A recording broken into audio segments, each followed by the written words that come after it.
กราบทักสบายดีเด้อสวัสดีพ่อแม่พี่น้องวัดสุขสุขคนยินดีต้อนรับช่องอาตูนชาแนลมันมีอย่างไรพี่น้องเลยคลิปนี้ก็อัปเดตการเดินทางของทีมงานเฮาในช่วงฝนตกเป็นจังไดเด้อฝนตกยากเนาะการเดินทางของเฮาก็บ่ยากดอกก็เบิ่งตินี่แนวนี้แหละพี่น้องเอ้ยต้องใส่อย่างเต็มสุดก็ธรรมดาเนาะเพราะเฮารถจักรเด้ แม่น เป็นรถแต่ว่ามื้ออื่นก็สบายแน่อยู่เด้เป็นมื้ออื่นเนี่ย ไอเตียงมาป่ะ สบายอยู่แต่ขี่รถเขาแหละ แม่น ขี่รถเตียง อีต้นไอเตียงอีกรถเปื้อน เอ้ยบ่ติคนรถเปื้อน ใช้ลุยเนี่ยเราบ่เป็นหยังเพราะว่าเขาเกรงใจอยู่เพิ่นเลยเนาะแต่ว่าเขาก็สิได้เพิ่นมาเขาก็ต้อนรับเพิ่นนะเด้อเอาไปน้ำเพิ่นตลอดความเอื้อนจะจะมาฮอดแล้ว มาแล้วเพราะว่ามื้อนี้เพิ่นก็ลงมาแล้วนี่เบาลงโทรหาตอนเช้าเพิ่นมาแล้วเดี๋ยวก่อนลงมาได้ว่าบ่สิฮอดเมืองเขาแต่นี่ก็ประมาณอยู่มอง8-9 โมงคือว่า1 ไปกับมงแรงเนาะ มัน1 ทุ่มนี่แหละ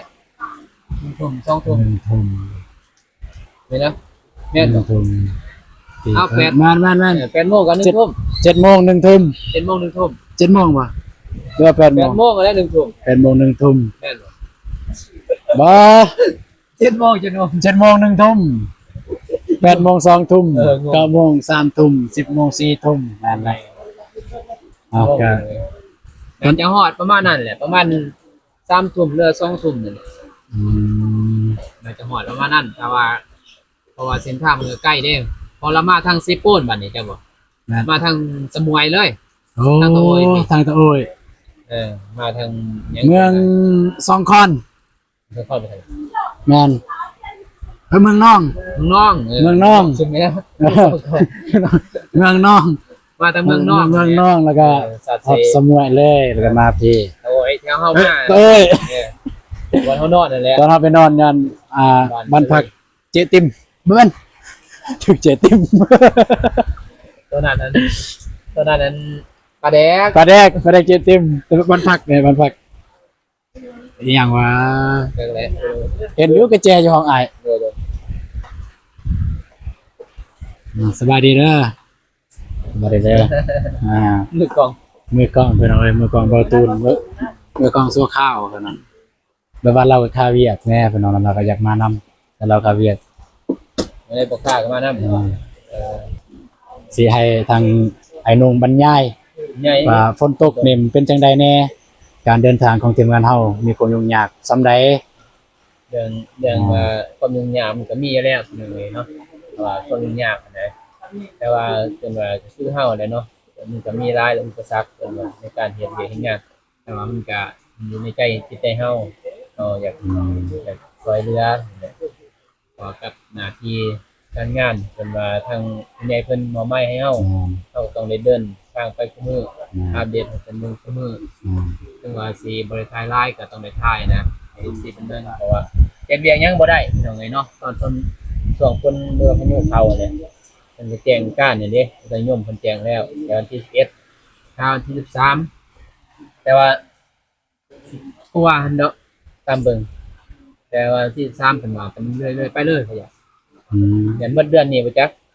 ยันหมดเดือนนี้เลยแล้วฝนตก แล้วเดือนน้องซารีไปเลยเนาะก็รายๆ FC ก็น่าจะเป็นว่ารุ่นมันไปนํกันนั่นแหละกับทีมงานนั่นแหละที่ไปฮอดไซต์นั่นแหละเพราะว่าช่วงนี้สอนลูกคนเป็นไงเนาะมันก็ยากแน่ในการเฮ็ดงานก็คือสร้างแรงประเทศนั่นแหละเป็นสร้างแรงประเทศในทีมงานก็ไปนั่นแหละมันจริงๆก็มันเฮ็ดอยู่เนาะเพราะว่าหลายอย่างฝนตกดิเฮ็ดจนว่าแข่งกับเวลาพี่น้องเอ้ยเนาะจนว่าแข่งยังแข่งย้อนคนนี่แหละจนเพิ่นอดข้าวอดน้ำก็มีสร้างแดงเพิ่นที่ได้กินข้าว1 โมง 2 โมงก็มีเป็นว่ากินข้าวเที่ยงนั่นแหละ เด้อ กับทีมงานเฮาเองเพราะว่าเอาไปแต่เช้าแต่ว่าเพิ่นกินข้าวแต่ว่าเพิ่นไป1 ทุ่มนะเพราะว่าตอนพุ่นบ่ตกตอนเวลานั้นเด้คนบ่ตกเด้บ่ซัดบ่ ได้มาแล้ว คนมันบ่ตกเกินว่ากับเพิ่นได้เฮ็ดเวียกนะบัดฝนตกมาแล้วก็บ่ได้เฮ็ดแล้วบัดนี้ก็เลยนั่งเป็นว่าเวลาก็เสียไปซื่อๆเป็นกาเรียกกันละลายนั่นแหละก็คือแจ้ง FC แหละเนาะเป็นว่าการเฮ็ดคอยเป็นคอยไปเรื่องงบเรื่องหยังน้องบ้านน้องสาลีแม่นบ่คอยเป็นคอยไปทางผู้ใหญ่เพิ่นก็เป็นว่า FC เพิ่นก็ว่าเพิ่นยังรอเบิ่งรอส้มนั่นแหละแต่ทางผู้ใหญ่เพิ่นแล้วแต่ผู้ใหญ่เพิ่นจะช่วยเหลืออย่างไงเนาะแต่เรื่องงบเรื่องหยังก็คอยเป็นคอยไปเพราะว่าเฮาเฮ็ดก็แม่นว่าพาวหยังดอกพี่น้องตอนนี้เพียงว่าให้มันแล้วกระดาษมุงหลังคาก็มีแห้งนิดนึงน่ะเฮาเฮ็ดแต่น้อยไปก็บ่เป็นหยังบัดนี้มันบ่เปียกเฮาเด้ว่าตอนเกินว่ามันอยู่เดี๋ยวนี้มันฝนมันเกินว่าตกในนี่ถ้าบ่มีถึงกระสอบกำลังซีก็ยากแน่ได้บัดเนาะมันก็ยากแน่ในการเฮ็ดก็เลยว่ามื้อนี้มาหาทางน้องเดิมเพิ่นเป็นเลยเนาะแวะมาหา กินข้าวอยู่พี่น้องจะได้ขับไปถามแล้วก็น้องมีอัน น้องมีคำถามสิว่าคำถามมันเป็นคำถามครับแปลว่าอยากถามแล้วมีวิธีข้อคิดสิแนะแนวใดกับการที่เราเจอปัญหาแบบนี้ตัวอย่างว่าเราเจอเม่นตัวอย่างเม่น FC เป็นเม่นแบบแนวที่เราท้อถอยยกตัวอย่างเช่น เลย เป็นหยังพวกเจ้าเฮ็ดบ้านน้องซาลี2 เดือนแล้วแต่บ่ไปบ่มาอันนี้ที่หนึ่งสองเอาเรื่องใหม่ของน้องนี่แต่ว่าถ้าเฮ็ดคลิปแบบนี้บ่ต้องเฮ็ดซะมันบ่มีความหมาย ไม่เป็นไม้ นึงเป็นไม้ซองเนี่ยแปลว่าน้องในถ่ายคือน้องถ่ายน้องกบไม้เลยถ้าเราว่าบ่มีความหมายไปถ่ายแต่ก็มี FC บางคนก็อยู่เบื้องเฮากับทางเฮาแน่ การ มีคนข้อคิดสิแนะ การเอาเฮ็ดมาเป็นยูทูบเบอร์เนาะการเป็นยูทูบเบอร์แล้วเป็นบุคคลสาธารณะอันเนี้ยก็คืออ้ายก็เคยเฮ็ดมาแล้วมันหลายปีแล้วเนาะพี่น้องเอ้ยเนาะบ่น้องก็เฮ็ดหลายแนวเฮ็ดนั่นแหละเกินว่าในการเป็นยูทูบเบอร์หลายเกินว่าคอนเทนต์ในการเป็นยูทูบเบอร์ของบ่น้องก็หลายเรื่องการโจมตีเกินว่าเรื่องเขาบ่มักเฮาก็บ่เป็นหยังพี่น้องแม่นบ่คืออ้ายบอกนะเพราะเฮาเป็นเกินว่าบุคคลสาธารณะมันสิว่าหยังก็ว่านะเพราะว่าเฮากะตัวใดมันผิดพลาดเฮาก็แก้ไขอันใดมันบ่ผิดพลาดถ้าเฮาเฮ็ดมันผิดพลาดถ้าเพิ่นสิเว้าเฮาก็บ่เป็นหยังเพราะว่าเฮากะมันมีหน้าที่เฮาเฮ็ดเด้เฮาเฮ็ดซอยเพิ่นเฮาเฮ็ดด้วยใจด้วยจิตด้วยใจเฮาอ่ะนะแต่ว่าเฮาไปปฏิกับการเว้าของคอมเมนต์ก็เฮาเฮ็ดงานเฮาบ่ได้เด้มันบ่สำเร็จแม่นบ่เฮาบ่ได้เพิ่นว่าบ่แค่ในสิ่งที่เพิ่นเว้าแต่เฮาเฮ็ดในสิ่งที่เฮาเฮ็ดนั่นคือความดีโอเคในความดีเห็นบ่คำสั่งสอนนั่นแหละของเพิ่นว่าพระเจ้าเพิ่นเว้าแหละเนาะผู้ใดคิดดีทำดีสิ่งดีอันใดมันก็สิเข้ามาหาในตัวเฮาเองเห็นบ่ถ้าว่าเขาเว้าเขามันก็สิกลับไปหาของเขาเฮาเพียงเฮาก็บ่ได้วนนะคือล่ะปล่อยว่างดีที่สุด มีแต่ปล่อยว่างเนาะ แม่นการอยู่ในยูทูบเบอร์การเป็นสายบุญหรือว่าสายได้ก็ตามมันต้องมีหมดเห็นบ่การเป็นยูทูบเบอร์เป็นเพิ่นว่าในสื่อหรือเป็นสื่ออะไรสื่อกลางเพิ่นว่ามันต้องมีแต่เฮาก็ต้องยอมรับได้เห็นบ่ถ้าเฮายอมรับตัวนั้นบ่ได้เอาไปเฮาก็คิดแต่ตัวนั้นเห็นบ่จะเฮ็ดหยังก็เฮ็ดบ่ได้เด้อบัดคิดแต่นำตัวนั้นเด้เฮ็ดหยังก็อย่ามันผิดเขานะแต่ว่าเฮาเฮ็ดในสิ่งที่เฮาเฮ็ดมันดีแหละมันดีที่สุดในตัวเฮาแม่นบ่แต่ว่ามันถ้าว่าเขาเฮ็ดเขาตัวใดเฮามันดีแล้วถ้าว่าเขาว่าบ่คักตัวนั้นเขานี่แนมเรื่องทางให้เฮาถ้ามันพอแก้ไขเฮาก็แก้ไขไปคือนี่แหละไม้นี่ทางน้องบ่มีแม่นบ่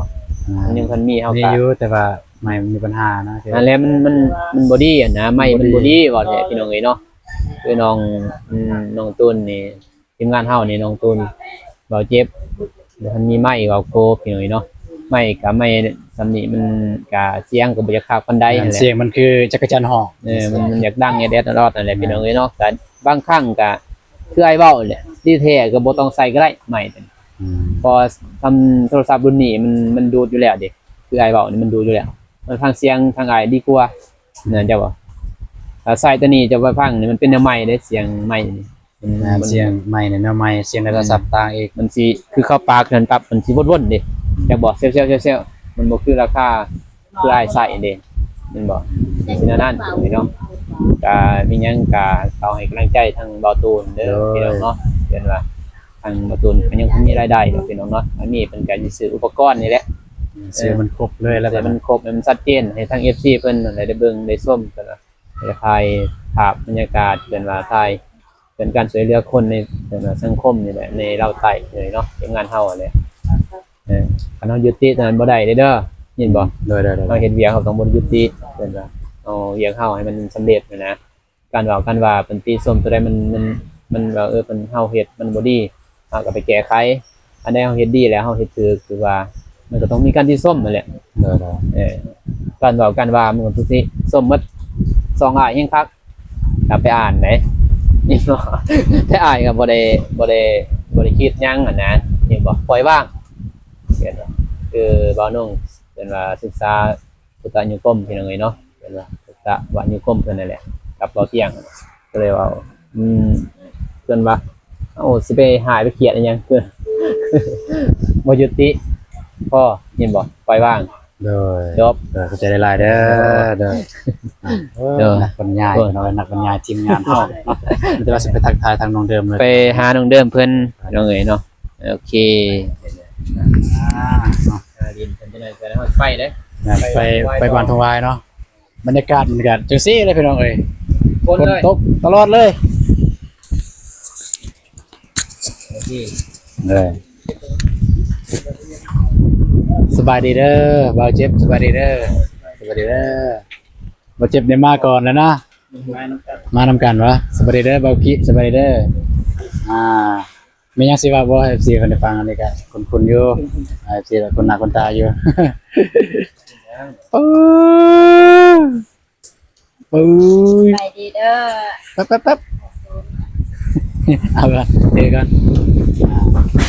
นั่งนี่บ้างเด้อซิมมานั่งนี่บ้างว้าพี่น้องเอ้ยพายุถล่มบ้านน้องเดิมพายุถล่มบ้านน้องเดิม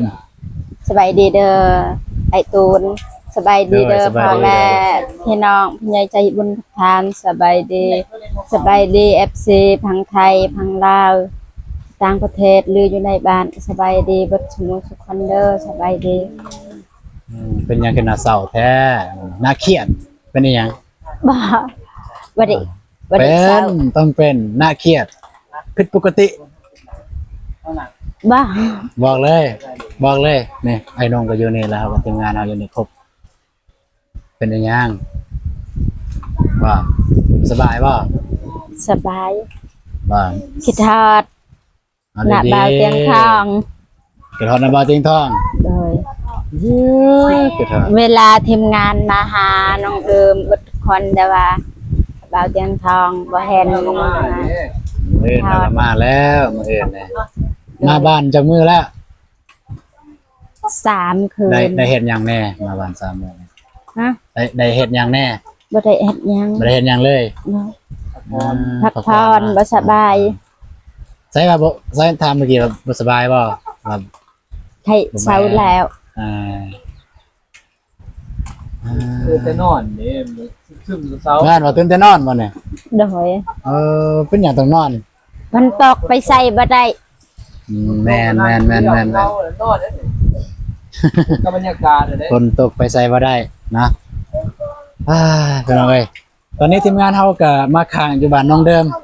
พี่น้องแต่ว่าสิเมื่อวานนี้ก็นัดกันกับเบาๆนงว่าสิมาเบิ่งไม้ไอแดงเนาะแต่ว่าไอแดงก็มาบ่ได้ฝนตกพี่น้อง ไป ก็เลย พอซื้อเขาสนามนี่ ทีมงานเฮาก็เลยมาส่งลงเสียงเล็งอยู่บ้านน้องเดิมพอแต่น้องเดิมบ่อยากเอิ้น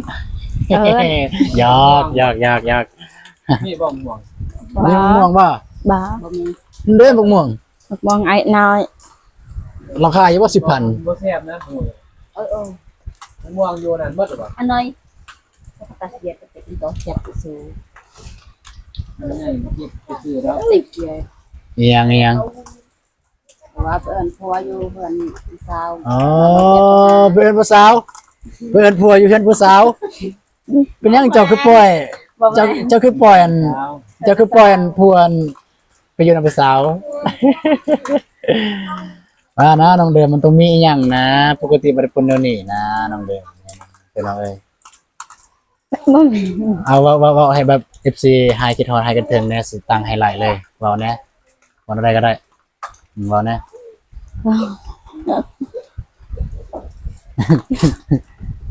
เอาเลยอืม ขอบคุณเด้อที่ FC เป็นห่วงเป็นใยหักแพงน้องเดิมกระทอดเอ็นดูสงสารน้องเดิมโดยตลอดเวลาที่ผ่านมาน้องเดิมกะหัก FC ทุกคนเด้อกระทอดคือกันหักแพงคือเก่า เด้อ หักน้อยๆแต่หักนาน โอ้หักได้หน่อยแต่หักนาน ๆหักทีมงานเบิดทุกคนและหักพ่อแม่พี่น้องยายใจบุญหัก FC ๆเลยน้องไม่น้องไม่คุ้มรู้สึกจังได FC เนี่ยนึกเขาให้ความสนใจน้องหลาย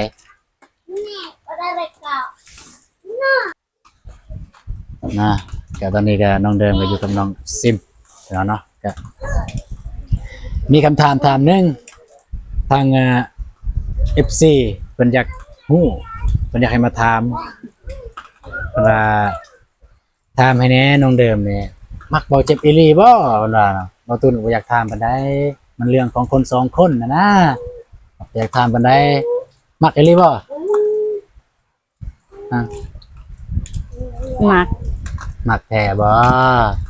โดย เอาดีๆแม่ตอบแบบมันคนมั่นใจแม่มีคนมั่นใจแม่ตอบ หักไอเล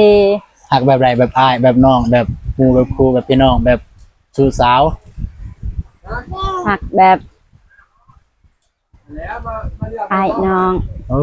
หักแบบเป็นน้อง FC อกหักเด้เดี๋ยวนี้พี่น้องเอ้ย หักเต็มเลยขึ้นไปก็ค่อยเป็นค่อยไปบึงกันก่อน หักเต็มร้อยเกินไปก็เป็นก่อยไปเบิ่งก่อนเท่าไหร่ความหมายบ่ถูกบ่เข้าใจ หัก เลย หักเต็มเลยบ่ได้เพราะว่าค่อยเป็นค่อยไปบึงกันก่อน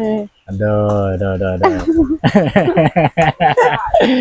น้องพี่น้องเอ้ยแกเป็นไม่ยังไรพี่น้องแก คัน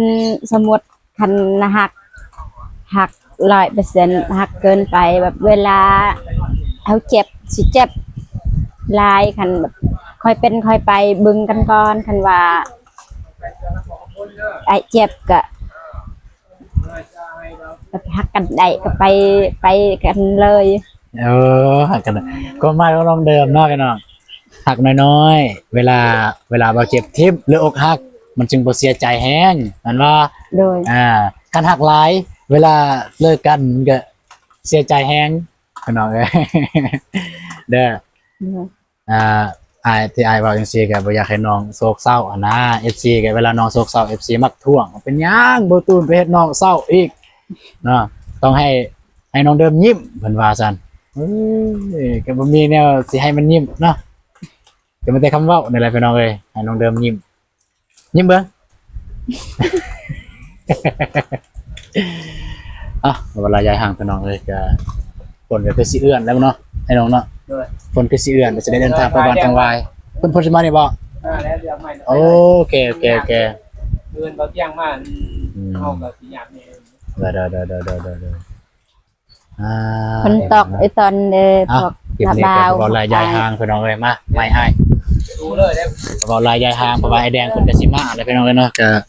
สิได้ไปหาไอ้แดงกับไอ้นุ่งไปนำกันพี่น้องเอ้ยไปหาทางไอ้แดงเพิ่นเนาะเบิ่งใหม่เนาะมาอยู่นี่ ไปเลยแล้ว เบิ่งแล้วก็ไปเลยไปบ้านน้องสลีต่อพี่น้องเนาะ